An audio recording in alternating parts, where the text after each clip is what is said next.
प्यारे भक्त जनों, आज आप श्रवण करेंगे शुक्रवार की नई अनोखी और सुंदर संतोषी माता की कथा। बहुत समय पहले की बात है। एक छोटे से गांव में सावित्री नाम की एक गरीब महिला रहती थी, लेकिन बहुत ही सरल और श्रद्धालु स्त्री थी। उसके पति रामदास मेहनत मजदूरी करता था, परंतु घर की हालत हमेशा दरिद्रता से घेरी रहती थी। कई बार ऐसा होता कि दोनों को आधा पेट भोजन करके ही सोना पड़ता था। सावित्री का मन बहुत ही दुखी रहता। वो सोचती, हे माता, मैंने किसी का बुरा नहीं किया है, फिर भी मेरे घर में इतनी परेशानी क्यों है। गांव के लोग भी उसका मजाक उड़ाते थे। कोई कहता, गरीबी की किस्मत में सुख कहाँ है, तो कोई कहता, तुम्हारे भाग्य में धन नहीं लिखा है। एक दिन शुक्रवार की सुबह सावित्री नदी से पानी भर कर लौट रही थी। तभी उसने रास्ते में कुछ स्त्रियों को एक वृक्ष के नीचे दीपक जलाकर और पूजा करते हुए देखी। वहाँ बहुत सुंदर वातावरण था। स्त्रियां जयकारा संतोषी माता का कर रही थी, भजन गा रही थी। सावित्री ने बिन माता से पूछा, बहनों, आप किस देवी की पूजा कर रही है? एक वृद्धा महिला मुस्कुराकर बोली, बेटी, यह संतोषी माता है जो सच्चे मन से शुक्रवार का व्रत करती है। माता उसकी हर मनोकामना पूरी करती है। सावित्री की आंखों में आंसू की किरण जाग उठी। उसने हाथ जोड़कर कहा, क्या माता मेरी भी सुनेगी? वृद्धा बोली, माता तो भाव की भूखी है, जिसके मन में सच्चा विश्वास हो, माता उसकी जीवन बदल देती है। उस दिन से सावित्री ने संतोषी माता का व्रत शुरू कर दिया। घर में धन नहीं था, फिर भी वह गुड़ और चने का भोग लगा कर माता की कथा सुनती रही।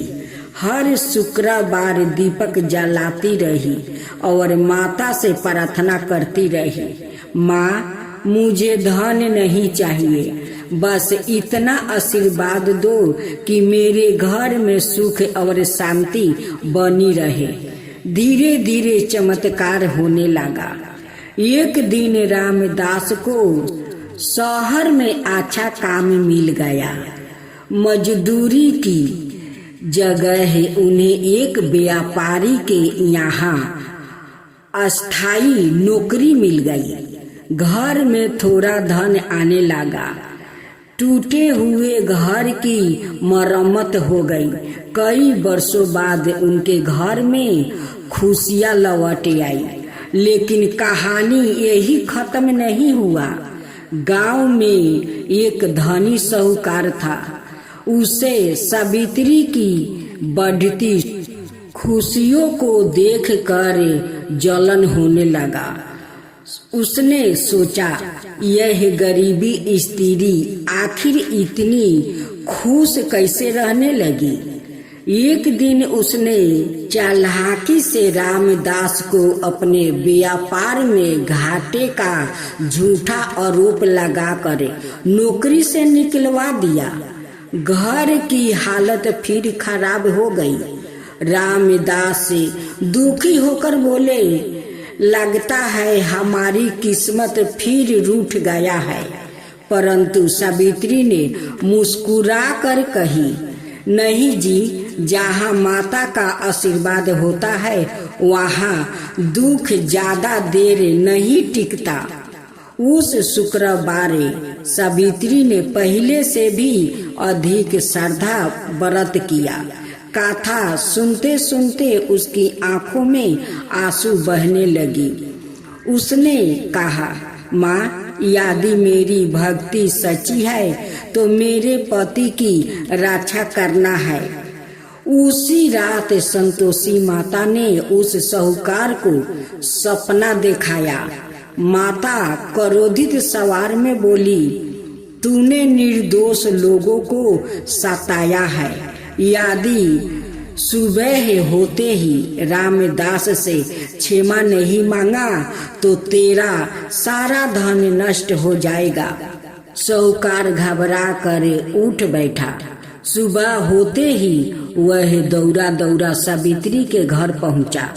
उसने हाथ जोड़कर कहा, मुझे क्षमा कर दो, मैंने हिरसा में आकर बहुत बड़ा पाप किया है। रामदास को फिर नौकरी मिल गई और इस बार पहले से अधिक सम्मान भी मिल गया। कुछ समय बाद सावित्री के घर पुत्र रतन का जन्म हुआ। पूरे गांव में खुशियां मनाई गई। जो लोग कभी उसका उपहास उड़ाते थे वही अब उसकी प्रशंसा करने लगा। एक दिन वही वृद्धा महिला फिर सावित्री के घर आई। सावित्री ने उन्हें चरण छुई और कहा, माता ने मेरे जीवन के सारे दुख दूर कर दिया है। वृद्धा महिला मुस्कुराई और बोली, बेटी, माता ने तुम्हें धन इसलिए नहीं दिया कि तुम घमंड करो, बल्कि इसलिए दिया कि तुम दूसरों की मदद करो। उस दिन से सावित्री हर शुक्रवार गरीबों को भोजन कराने लगी। गांव की स्त्रियां भी उसके साथ संतोषी माता का व्रत करने लगी। धीरे धीरे पूरे गांव का वातावरण बदल गया। लोगों के मन में प्रेम और संतोष बढ़ने लगा। कहा जाता है कि जहाँ सच्चे मन से संतोषी माता का स्मरण किया जाता है वहाँ दुखों, क्लेश और दरिद्रता दूर हो जाती है। तो भक्तों, संतोष ही सबसे बड़ा धन है। हिरसा और घमंड हमेशा विनाश का कारण बन जाता है। सच्चे मन से की गई भक्ति कभी व्यर्थ नहीं जाती। संतोषी माता अपने भक्तों की हर कठिनाई दूर कर देती है। तब बोलो, जय संतोषी माता की जय। अब दूसरी कथा, शुक्रवार माँ संतोषी व्रत कथा। एक गांव में एक बुढ़िया माई रहती थी जिसके 7 बेटे थे। 6 बेटे कमाने वाले थे और एक बेटा निकम्मा था। बुढ़िया माँ 6 बेटा का जूठन 7वें बेटा को देती। 7वां बेटा एक दिन अपनी पत्नी से बोला, देखो मेरी माता का मुझ पर कितना प्रेम है। वह बोली, क्यों नहीं, सबका जूठन बचा हुआ तुमको जो खिलाती है। वह बोला, जब तक आंखों से ना देखूं तब तक नहीं मान सकता। पत्नी ने हंस कर कही, देख लोगे तब तो मानोगे। एक दिन बाद एक बड़ा त्योहार आया। घर में 7 प्रकार के भोजन और चूरमे के लड्डू बने। वह पत्नी की बात को जांचने के लिए सिर दर्द का बहाना बनाकर पतला कपड़ा सिर पर ओढ़कर रसोई में जाकर सो गया और कपड़े में से सब देखता रहा। 6 भाई भोजन करने आए। उसने देखा कि माँ ने उनके लिए सुंदर सुंदर आसन बिछाई है, 7 प्रकार की रसोई परोसी है और आग्रह करके उन्हें भोजन कराती रही। वह देखता रहा। 6 भाई भोजन कर उठ गया तब माँ ने उनकी 5 थालियों में से लड्डुओं के वो टुकड़ों को उठाई और एक लड्डू बनाई। जूठन साफ कर माँ ने उसे पुकारा, उठ बेटा उठ, तेरे भाइयों ने भोजन कर लिया, तू भी उठ कर भोजन कर ले। उसने कहा, माँ मुझे भोजन नहीं करना, मैं परदेश जा रहा हूँ। माता ने कहा, कल जाना हो तो आज ही चला जाओ। वह बोला, हाँ हाँ जा रहा हूँ। यह कहकर वह घर से निकल गया। चलते समय उसे पत्नी की याद आ गई। वह गौशाले में कंधे थाप रही थी।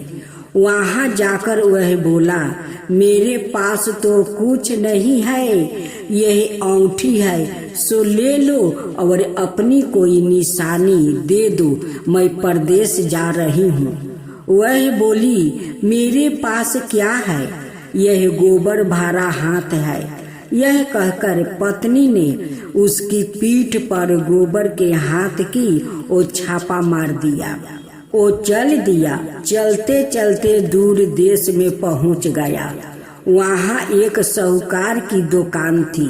वहाँ जाकर बोला, सेठ जी मुझे नौकरी पर राख लो।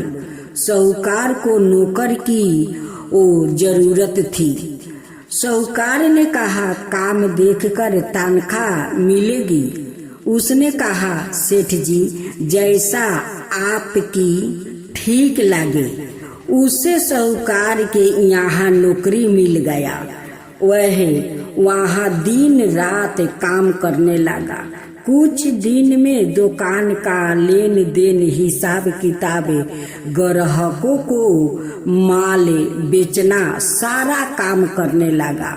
साहूकार के 7-8 नौकर थे। का ईमानदारी देखकर सबका चक्कर वो खाने लगा।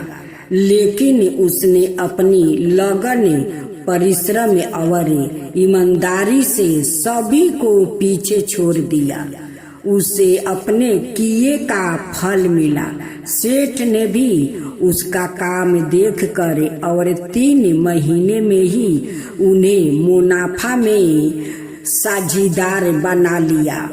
परिश्रम करते करते 12 बरस में ही वो नगर का नामी सेठ बन गया और सेठ अपना सारा कारोबार उस पर छोड़कर वो बाहर चला गया।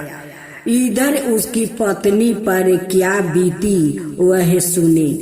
सास ससुर उसे दुख देने लगे। गृहस्थी का काम करवा कर उसे लकड़ी लेने जंगल में भेजते। इस बीच घर की रोटियों के आटे से जो भूसी निकलती उसकी रोटी बनाकर वो राख दिया जाता और फूटे नारियल की नरेली में पानी दिया जाता। इस तरह दिन बीतते रहे। एक दिन वो जब जंगल में लकड़ी लेने जा रही थी तब उसे रास्ते में बहुत सी स्त्री संतोषी माता का व्रत करती दिखाई दी। यह वहाँ खड़ी होकर वो पूछने लगी, बहनों यह तुम किस देवी की व्रत करती हो और इसके करने से क्या फल होता है? इस व्रत के करने की क्या विधि है?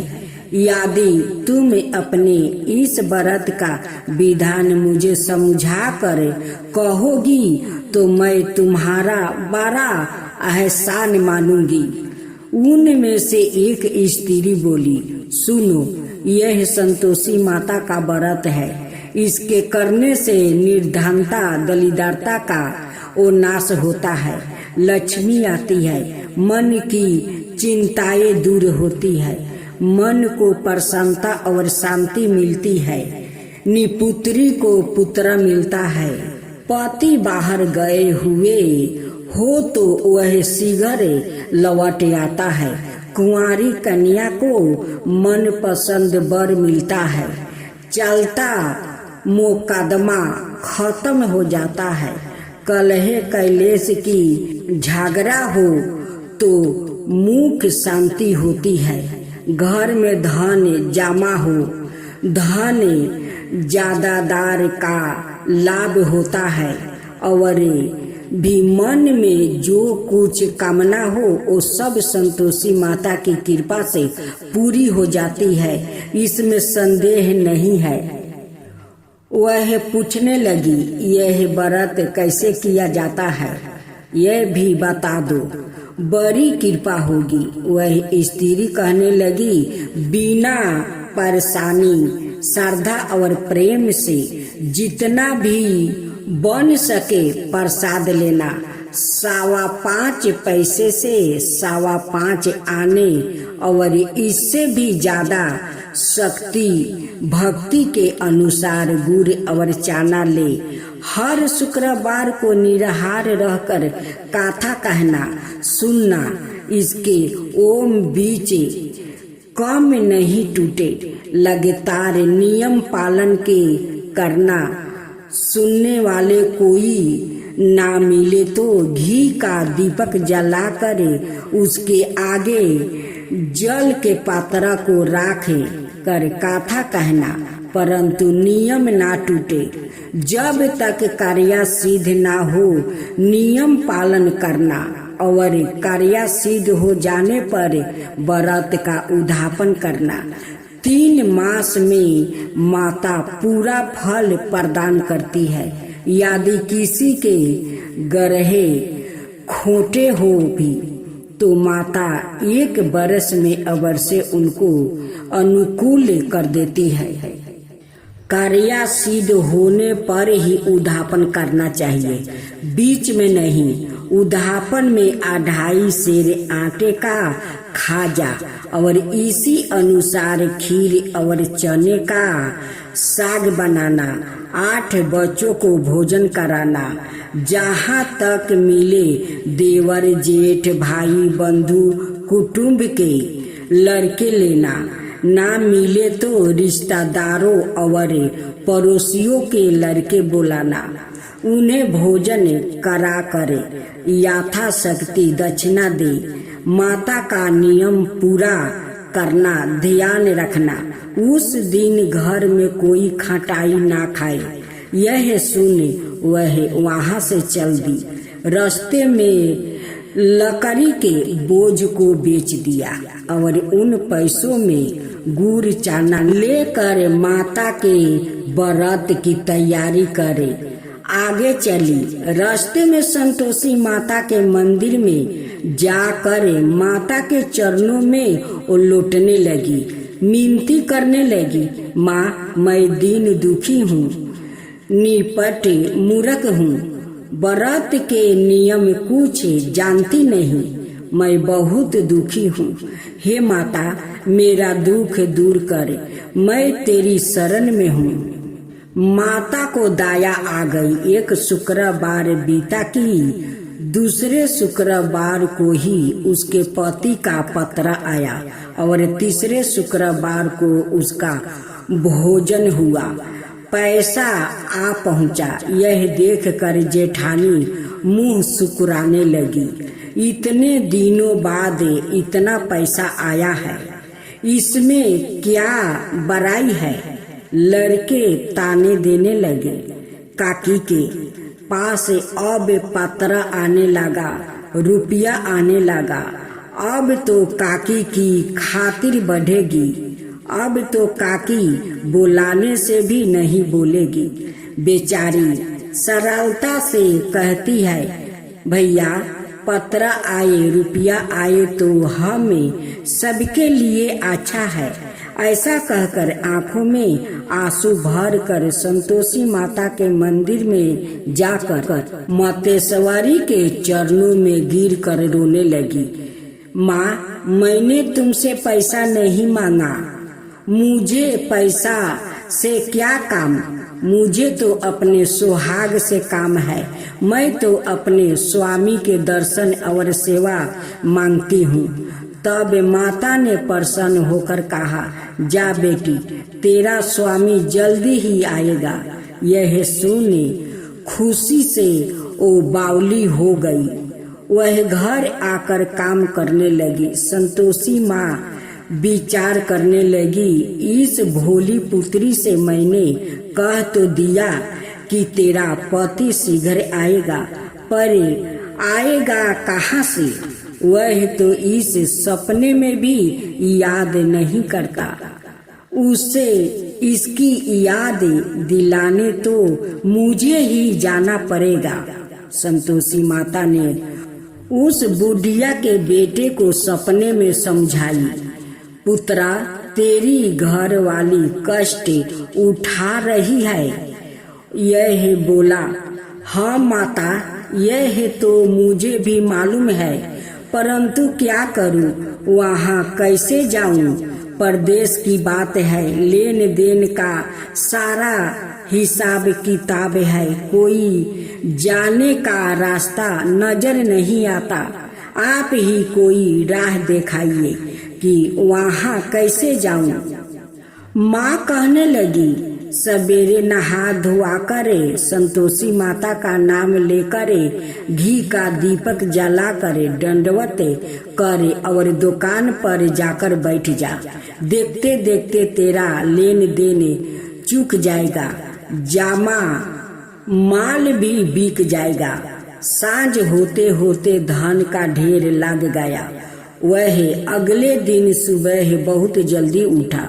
उसने अपने मित्र बंधुओं परिचितों से सपना में माता द्वारा कही गई बात वो कह सुनाया। वो सब उसकी सुनकर उसकी दिलगी उड़ाने लगे। वो कहने लगा कि कहीं कभी सपने की बात भी सच्ची होती है। एक बूढ़ा व्याकुत बहुत समझदार था। वह बोला, देखो भाई, मेरी बात मानो, इस तरह सच्चा या झूठा कहने के बदले देवता ने जैसा कहा है वैसा ही करना, तेरा क्या जाता है? बूढ़े की बात मानकर नहा धोआ कर उसने संतोषी माता को प्रणाम किया। फिर भी दीपक जलाकर दुकान पर जाकर बैठ गया। शाम तक धन का ढेर लग गया। वह हैरान हुआ। मन में संतोषी माता का नाम लेकर वो प्रसन्नता हो। घर जाने के बचते गहना कपड़ा वो सामान खरीदने लगा। सब काम से निपटे कर अपने घर को रवाना हुआ। उधर उसको पत्नी जंगल में लकड़ी लेने गई थी। लौटते वक्त थक जाने के कारण संतोषी माता के मंदिर पर वो विश्राम करने बैठ गई। यह तो उसका रोज रुकने का स्थान था।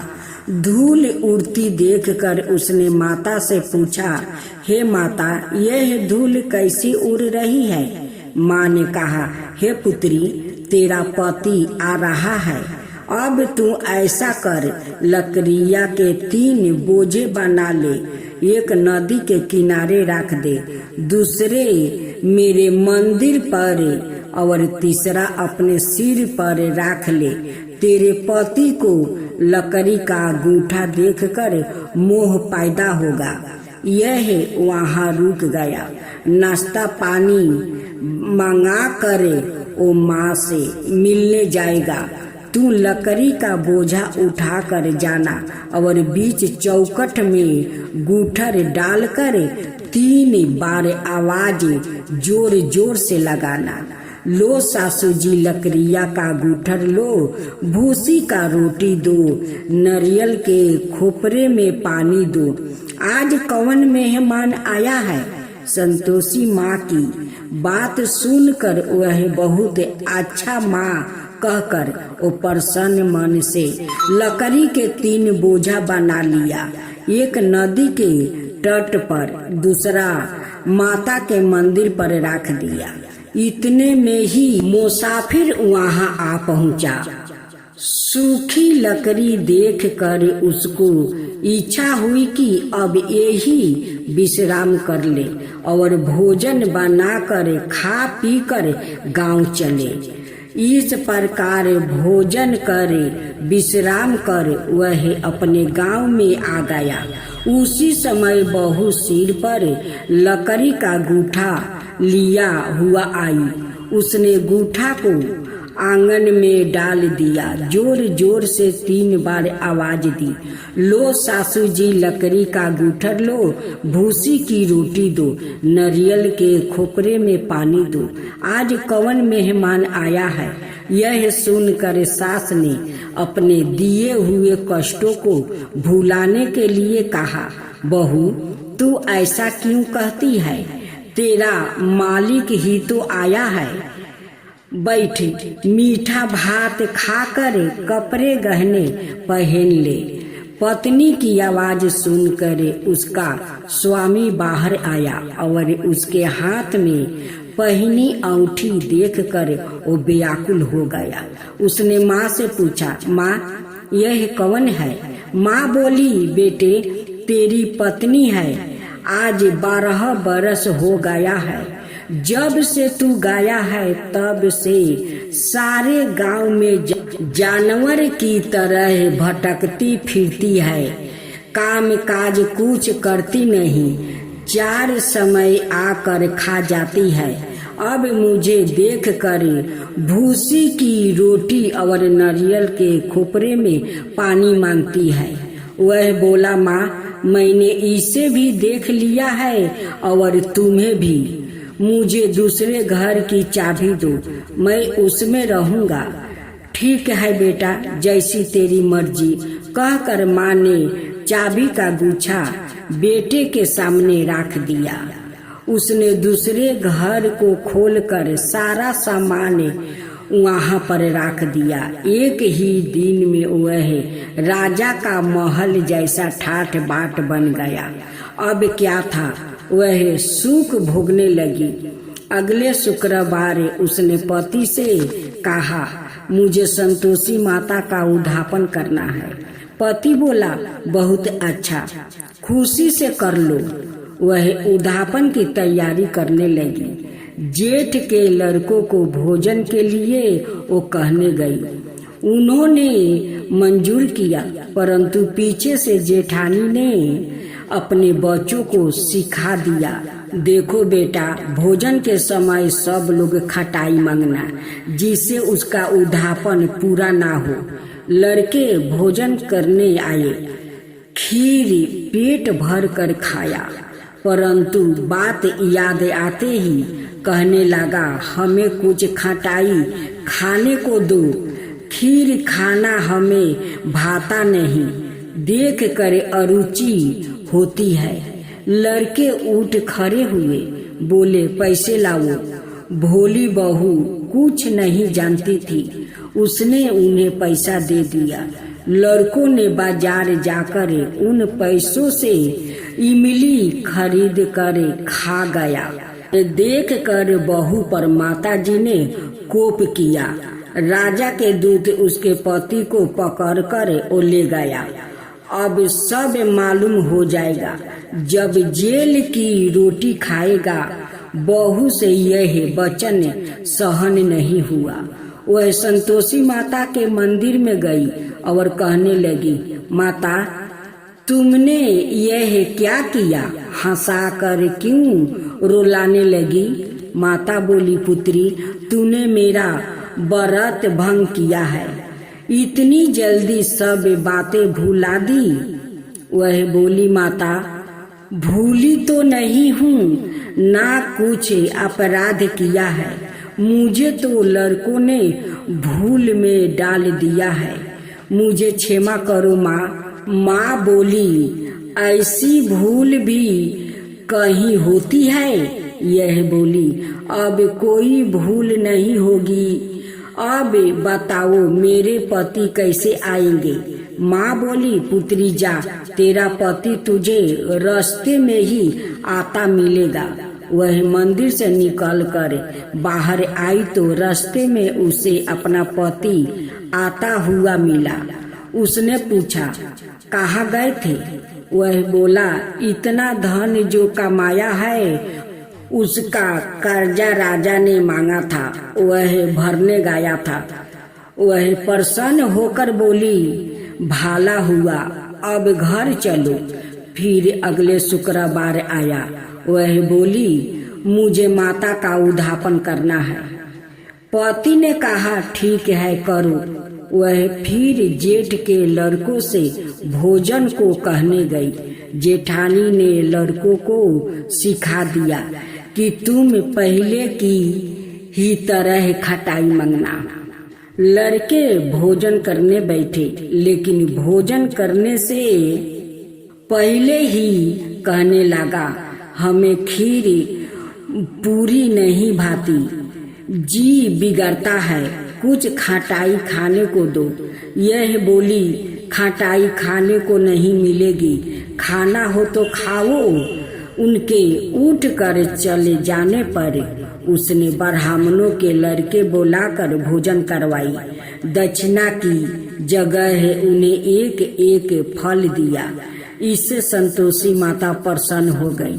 माता की कृपा से 9 महीने बाद उसको चंद्रमा के समान एक सुंदर पुत्र प्राप्ति हुआ। पुत्र को लेकर वह प्रतिदिन संतोषी माता के मंदिर में जाने लगी। माँ ने सोचा कि यह रोज आती है, आज क्यों ना मैं ही इसके घर चलूं, इसका श्रद्धा भक्ति देखूं। यह विचार कर माता ने भयानक रूप बना लिया। डरावनी चेहरा बनाकर चेहरे पर गुड़ चने की लेप लगा लिया। मक्खियाँ भिनभिना रही थी। दहलीज पर पैर रखते ही उसकी सास चिल्लाई, देख रे, कोई चुड़ैल डाइनी चली आ रही है, लड़को इसे भगाओ, नहीं तो सबको खा जाएगी।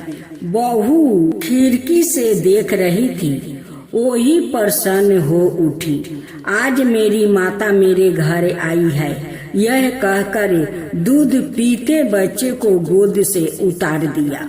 इस पर उसको सास क्रोध में भरकर बोली, आरी, इसे देख कर कैसी उतावली हुई है, जो बच्चों को पटक दिया। इतने में माँ के प्रताप से जहाँ देखो वहाँ लड़के ही लड़के नजर आने लगा। यह बोली, माँ जी, मैं जिनका व्रत करती हूँ यह वही संतोषी माता है। इतना कहकर उसने झट से घर के सारे खिड़कियाँ खोल दिया। सबने माता के चरणों पकड़ लिया और मिनती करे कहने लगी, हे माता, हम मूर्ख है, अज्ञानी है, तुम्हारे व्रत की विधि हम नहीं जानते। तुम्हारा व्रत भंग कर हमने 12 अपराध किया है। हे माता, आप हमारे अपराध को क्षमा करो। इस प्रकार बार बार कहने पर संतोषी माता प्रसन्न हो गई। इसके बाद उसकी सास कहने लगी, हे संतोषी माता, आपने बहू को जैसा फल दिया वैसा सबको देना। जो यह कथा सुने या पढ़े उसका मनोरथ पूर्ण करना।